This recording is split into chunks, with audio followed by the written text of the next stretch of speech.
Welcome to the Stressless Eating Podcast, where we help diet-obsessed and food-crazed women break themselves out of the food and body prison, end the dieting madness, and take control of their health for good. I'm your host, Leanne Ellington, and this podcast is about answering one question. How can you heal your relationship with food and your body and take a practical approach to this whole self-love journey, but without all that restriction, obsession, and shame, and without needing years of therapy just to do so? If you want to know the answer, you're in the right place.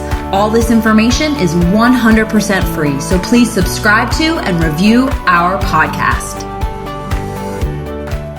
Back in the day when I owned my own fitness studio for women, in what seems like a lifetime ago, I used to offer my semi-famous 6-week challenges. And so every time we offered it, 50 or so women would sign up to work with me while I guided them through the process of, dropping pounds fast, or getting in your skinny jeans in 6 weeks, or getting rid of that muffin top. And I'm obviously using air quotes because those are the words I was using to market it at the time.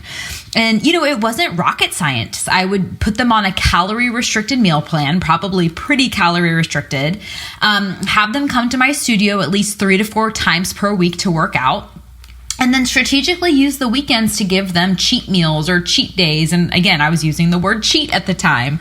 And side note, this is the kind of thing that I was really ashamed of for years, given that I now teach women how to heal from the horrible effects of this kind of programming and this kind of language. But just keep in mind that I was indoctrinated into the same kind of short-term Band-Aid weight loss mentality that we talk about on this podcast. And that was who I was at the time, right? I didn't know what I didn't know. So back to these 6-week challenges, in addition to the restriction and the hardcore workouts, and of course, as you do when you're in that weight loss challenge mode, we took pictures and measurements and body fat percentages to measure their progress. And as you can probably imagine, major pounds were dropped and physiques were chiseled and body shaping happened right before my very eyes. It all worked until it didn't work anymore. Things were great for 6 weeks when they were hyper-focused and committed, right? But what happened after that? Well, like I said, that's the part that my own shame and fear of failure didn't really allow myself to share for a long time. Because the truth is, and this is the part that all those shiny before and after testimonial pictures that the fitness industry uses does not tell you, right? After they finished the 6-week challenge, it was like one extreme to the other. And that dreaded bounce back effect went into effect full force because they had grown tired of eking out the energy to monitor, count, measure, track every morsel of food that touched their lips. Their bodies were exhausted and sore and overtrained and in need of some major recovery after the literal and metaphorical sprint that they had just participated in. And their mojo was shot. They spent all that time and energy using their limited supplies of willpower and motivation to keep those things going for the next few weeks, that by the time it was over, they had officially nothing left. And their mindsets were starting to, bounce back to whatever their default was, like that good, bad, black, white, in, out, all, nothing thought process that was perpetuating their problems in the first place. And so, I'm sharing examples from my 6-week challenge days, but the problem I'm talking about here, it's a year-round thing and it's still happening. I was in the fitness industry 10, 15 years ago, and all of these short-term Band-Aid, challenge type things are still happening. This is still a very right now conversation, right? And so that bounce back effect, looking back now, I know exactly why it happened, because we only made over part of them. We didn't do what needed to be done on the inside, like the head work, the heart work, addressing the problem and creating actual brain change. We never addressed the cause of their struggles, their relationship with food, or their relationship with their body. We just essentially threw another diet, another plan, and another short-term Band-Aid at it. And here's what inevitably happened as a result. First of all, the change was temporary. It had to be, right? But to be on, they always had to be on. They were playing that game of all or nothing. They were either all in or all out. And that 6-week challenge, it addressed the symptoms. We never addressed the causes going on upstream in their brain and their habits and their nervous system.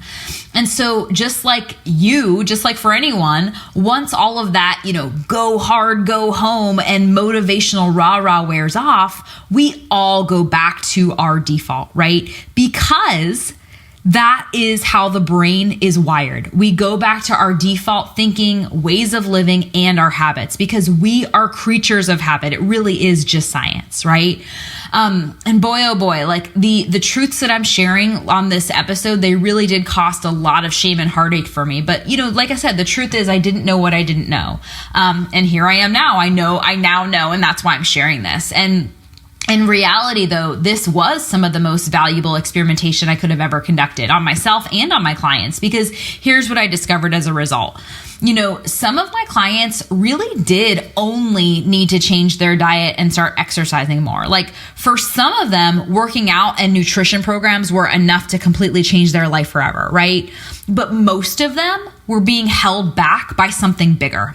Most of them were caught up in the same up and down, short-term roller coaster that I had been stuck on for decades. Like the ones that kept me feeling like a slave to dieting and a slave to working out harder, faster, more. And just like me, none of them really had a food problem or a motivational problem. It was a thinking problem. More specifically, it was the diet mentality that was the problem, right? That all or nothing, black, white, up, down diet roller coaster. That was the problem. Because you can't ever get off of it. Or if you do, you'll become terrified that you're going to go gain weight or go off the deep end, right? Either way, you're a slave to it. Like you're its hostage and it controls your life more than you do. And as we've talked about a ton on this podcast, the fact that is like you're never going to out diet, out willpower, or outsmart your relationship with food. Never, right? And trying to address the internal struggles, like the current wiring in your brain that's causing you to think and act and feel and behave the way that you are around food, like right now, your right now relationship with food. If you're trying to address those internal struggles with yet another diet or another exercise program, it is a recipe for failure. I can flat out guarantee it. And I mean it with so much love. But again, you'll never be able to out diet, out willpower, or outsmart your current relationship with food. Like it really is as simple as that, right? And until you swim upstream and address your relationship with food and go heal that, diets will end. They will fail you. Your brain will never go get good at them, and you'll stay stuck on that up, down, on, off roller coaster that we talk about here, right? Because again, the solution doesn't live in another diet program or plan. And trust me, like I wish it did, because I tried to out diet and out will my food struggles and sugar addictions for decades, right? But what happens is you'll just bring the old thinking and old you with you, right? Like the definition of insanity, right? Doing the same thing over and over again, expecting different results, right? But when you change what you're seeing and what you're saying, and yeah, you need a better strategy of thinking, right? Because the diet mentality doesn't work. That is when the diet madness can finally come to an end and the real healing can begin, right? And I get it. It's simple, not easy, right? And so you might be thinking like, there's gotta be a catch. And you're right. There is definitely a catch. And we're going to talk about that.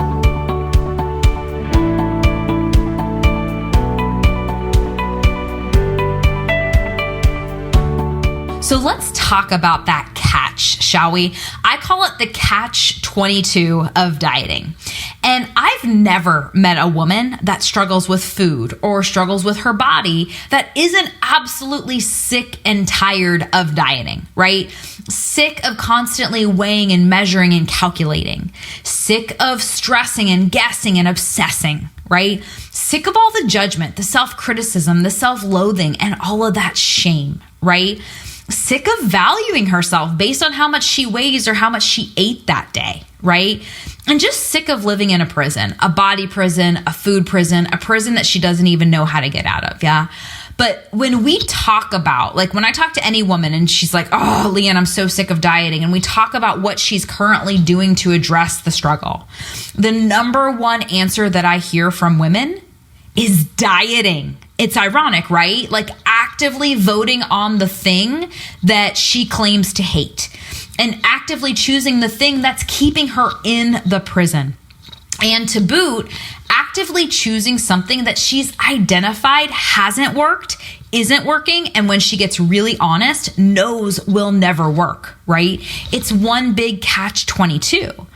And there's absolutely no shame and no judgment around this whatsoever. It is the same cycle that I was stuck on for decades. And so, of course, I have nothing but love and compassion for those that are stuck on the same up and down roller coaster because it absolutely stinks, right? And that's why I'm here to simply point it out and shed some awareness and hopefully just shine a light on this conundrum that a lot of women don't even realize they've become entangled in. But more importantly, I'm here to extend an invitation, right? Like, what if instead of committing to another diet or another quick fix, right? What if this time around you simply identified what is clearly not working and created an awareness of what not to do more of, like the road to not keep going down, right? What if you simply started becoming an observer instead of a doer or an action taker and got really real about what's not working, right? What if that was the first step, right? No game plan, no action steps, no like, let's go get him, tiger, right? Just awareness, thought, mindfulness, and insight, like real wisdom about what's not working, what you know will probably never work, and just getting really real about that, like your version of the definition of insanity, right? What new thoughts would that spark in that beautiful brain of yours, right? And that's really the purpose of this episode, to help you shift the thinking that's causing your current results and outcomes. And if you're listening to this podcast, it's probably because health and food and your body are eluding you, or maybe outright frustrating you, or maybe you're in suffering, right? Maybe you're gaining, losing, or simply stuck on that black, white, all or nothing roller coaster. And yeah, I mean, technically you could keep playing the diet game over and over again and never break the cycle. Or you can do what we're doing right here, and which is to really change your thinking so that you can get different results. But if you want to do differently, you've got to start thinking differently. And I know, I get it. Like, this is not as sexy as lose 20 pounds in 20 days. It's not seductive like that, right? And that's why I'll be totally honest. Most women won't do this, right? Most women will go start looking for the next diet and the next game of control myself or the next action item. But those women that do this, like that stop the definition of insanity, doing the same things over and over again, expecting different results, I should say, you're going to find that when you do that, your journey to healing this, like really healing it and finally ending the suffering and struggling, that's when that journey can really begin, right? So let's talk about that, shall we, right? Like, instead of making it so hard and so complex, let's talk about making it easier. As in, take the time and energy one time to learn the language of stressless eating, but it's a language that gets easier the more you practice it, and you get better at it the more you practice it, so that it just becomes who you are and you can practice it less and less. Versus dieting just gets harder the more you practice it, and you get worse at it the more you practice it. And let's be honest, it never becomes who you are, right? So let's talk about that kind of thinking for a change.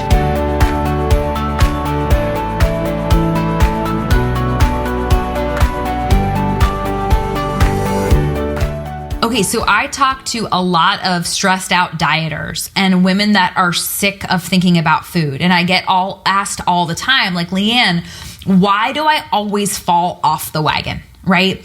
Why is it that I'm going strong and then life happens and suddenly like a switch flips and I'm off the wagon completely? Like, why can't I seem to stick with anything? And so here's my answer to the first question. The first question is like, why do I keep falling off the wagon? And will I ever be able to stick with anything? So the first answer is simple. Like, why you fall off the wagon is because there's an unattainable and unsustainable wagon to try to stay on in the first place, right? Like, literally, if there is a wagon that you can't stay on for the life of you, the wagon is the problem. Or this idea that there is a wagon because it's either on, off, in, out, all or nothing, right? Which leads me perfectly into the second and more important question is, will I ever be able to stick with anything? And the answer is yes and no, depending on how you look at it. So let's talk about that, right? Yes, you'll be able to stick with it if it keeps getting easier, if your brain experiences practicing ease. And no, unfortunately, and I mean this with so much love, but it's the truth, you will never be able to stick with it if it never gets easier, if you're always practicing hard, okay? So here's all the ways that we practice hard, right? And again, when I say practice hard, it's like literally the patterns in your brain, your nervous system, your mind, your head, your heart, your body. It's like not easy. It's resistance. It's hard, right? So the first way is we practice control, right? So this includes restriction, deprivation, punishment, persuasion, counting, weighing, measuring, micromanaging, obsession. That's not easy. That's super hard, okay? Pain. This means physical, mental, emotional pain, spiritual pain. Practicing anything that is like soul sucking or energy robbing or smile stealing or stress inducing, or that you just outright do not like or do not enjoy. That's not easy. That's hard. Okay. Internal discord. So this includes experiencing guilt or shame or blame, comparisonitis, perfectionism, judgment, self-criticism. And we dedicated an entire episode in season 1 where we talked about how you can ditch your own inner bitches. But bottom line, that internal discord, that's not practicing easy. That's practicing hard. Okay. Extremism, right? And again, we kind of get desensitized to this one because we think it's like, oh, well, I thought this was healthy, right? And we have to change our definitions of healthy. But when I say extremism, this means all the black, white, all in, all out mentalities, like using language, labeling things as like good, bad, right, wrong, should, shouldn't, the always, never, right? Or committing to anything that causes you to sacrifice your happiness, your peace of mind, or your freedom for results. That's not easy. That's hard, right? And so again, I know it's like in vogue to give up entire food groups or say I'm never going to eat sugar again or, never eat again after 5 p.m., but that's extremism, right? So that's not easy. That's hard. So the too fast or too much too soon mentality, right?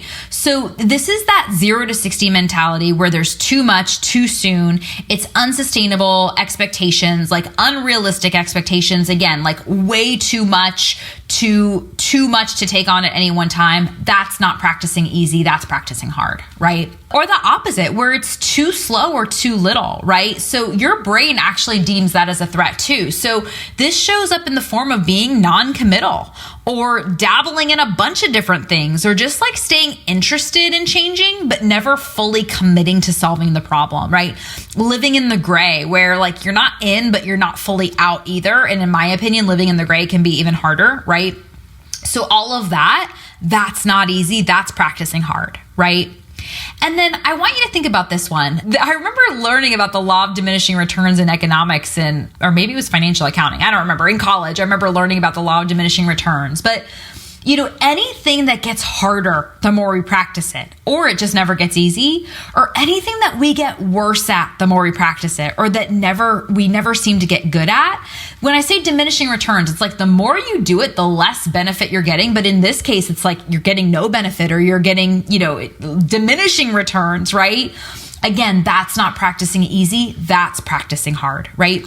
So now you have this awareness. Those are all the ways that you can practice hard. And when you're practicing hard, you better believe you're never going to stick with it, and there's always going to be a wagon to fall off of.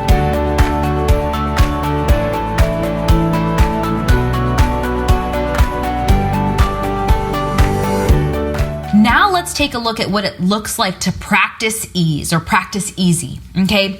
So the first one is freedom, right? This is about feeling like we have a choice, an abundance of choices, right? And again, here's the distinction. When you're in that diet mentality, restricting, what's happening is you're getting all of your choices taken away from you. It's the opposite of freedom, right? So feeling like we have influence over ourselves and our behaviors rather than feeling like they control us. right? And feeling free, not chained to or confined by rules and regulations and hard and fast like have tos, right? And especially diets, right? So again, this is this is the first way I should say to practice ease, right? Living in a freedom-based mentality, right? Structure. So this is where, okay, I want to just kind of point this out. Our brains, they thrive on structure because they crave predictability. They crave structure that we can count on. Like the number one thing that your brain is looking for is the ability to predict and ability to respond. And so we thrive on structure, right? But this is very different than control or hard and fast rules or feeling imprisoned by structure, right? And so the best structure for your brain is going to be based on principles and thought processes that are in alignment with you and with your values and your enjoyment of life, right? But also that make you feel free. And so remember, too much control and your inner rebel is going to chime in and have a field day, right? So structure, yes, good. Control, no, that's not good for you because again, control is practicing hard. Structure though, that sets your brain up for success, that's another way to practice ease or practice easy, okay? Another way to practice ease is flexibility, right? We cannot feel boxed in by the structure. Remember, your brain will rebel. Your plan or thought process or principles have to allow you to also experience freedom while it goes and enables you to adapt to your life as you go. Let me say that a different way, right? Or let me just say that again. So the structure that you're using has to allow you to also experience freedom while you go and enable you to adapt to your life as you go, right? So again, have that flexibility where it doesn't just derail you when something happens, it enables you to adapt. That's another way to practice ease, okay?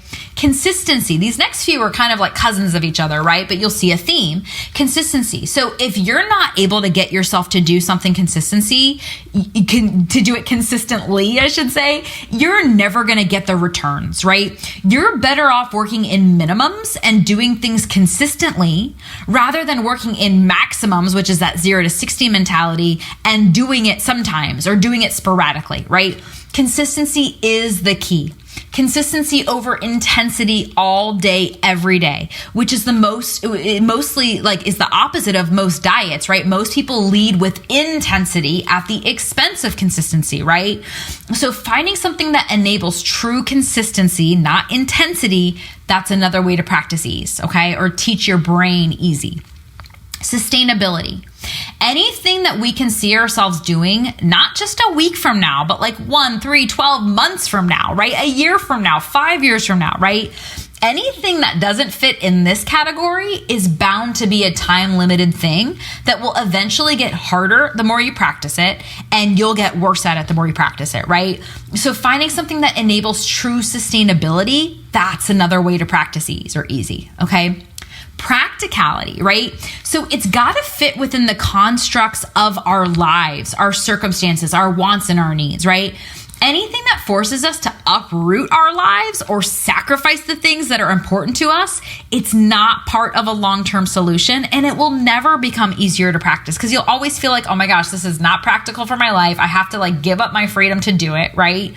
So finding something that's practical for our own lives and our own circumstances, that's another way to practice ease, okay? Happiness. And this might seem like such an obvious one, but a lot of people think you have to be miserable, right? Or that like, oh, if I'm not miserable, it's not working, right? So anything that adds joy or ease or happiness or creates energy, or at the very least, it just doesn't take away from energy, that's going to create ease, okay? And then actual habit creation, okay? I'm going to try not to get too geeky on this one, but I really want you to understand this one on a brain level and like how scientifically habits are created, right? So that's why I say actual habit creation rather than like, okay, let me do this for a little while and I can't do it very long, right? That's that wagon that we keep falling off of that I'm talking about. So anything that gets easier the more we practice it, or it's easy to do from day one, right?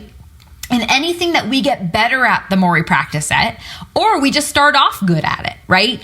This is what will enable us to keep practicing it and get the consistency that we need to actually create a habit. Because here's the reality, ladies, you don't want to do something and get short-term results only to give them back. Sometimes that makes you feel worse than you did in the first place, right?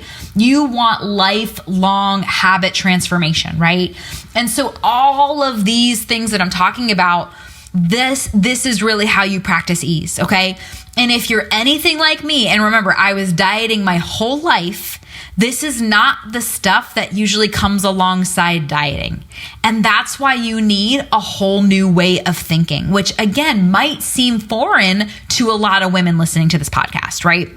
But here's an important side note for any of you ladies that are like very, science driven and logical, which you're my people, right? Short-term habits and those long-term, always have them, actually become a habit in your brain kind of habits. They live in two separate parts of the brain, okay? Your long-term brain is driven by ease and pleasure. That's why we're talking about how to practice ease, because that's literally what your brain needs for long-term change, right? But when your brain experiences the opposite of those two things, so like resistance, force, persuasion, constant hunger, stuff like that, it essentially says like, okay, don't worry, brain. We don't have to move this over to the long-term storage part of our brain. She won't be doing this very long, right? And 9 times out of 10, your brain would be right.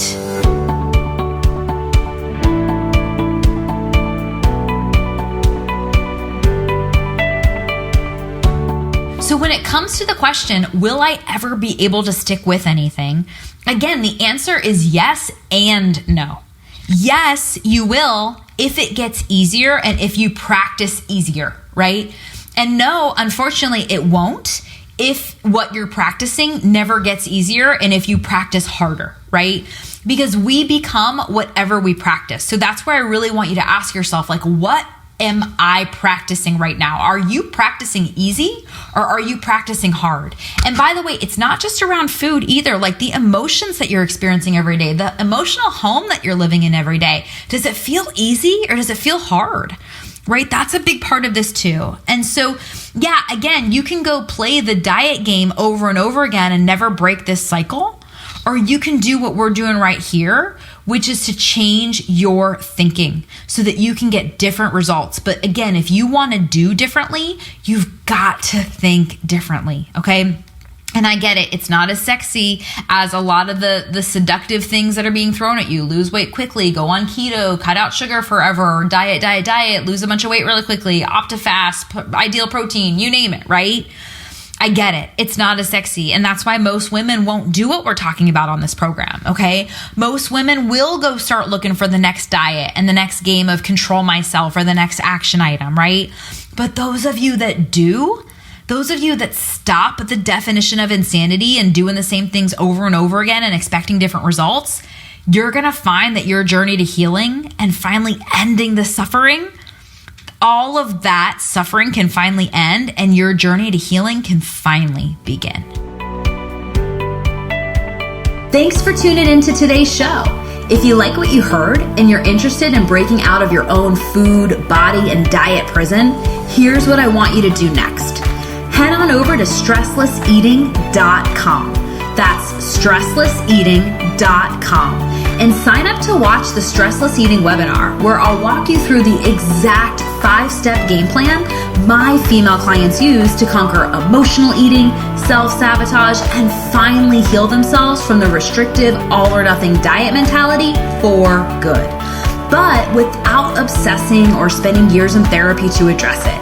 I've laid it all out there for you in 5 easy steps. Remember, healing your relationship with food and your body does not happen by itself. You need expert guidance to make it happen, and we've helped clients all over the world take back their power from the food and find true and lasting freedom while enjoying life and warm chocolate chip cookies along the way. To see if we can help you do the same, head on over to stresslesseating.com. I'm Leanne Ellington, and I'll see you next time.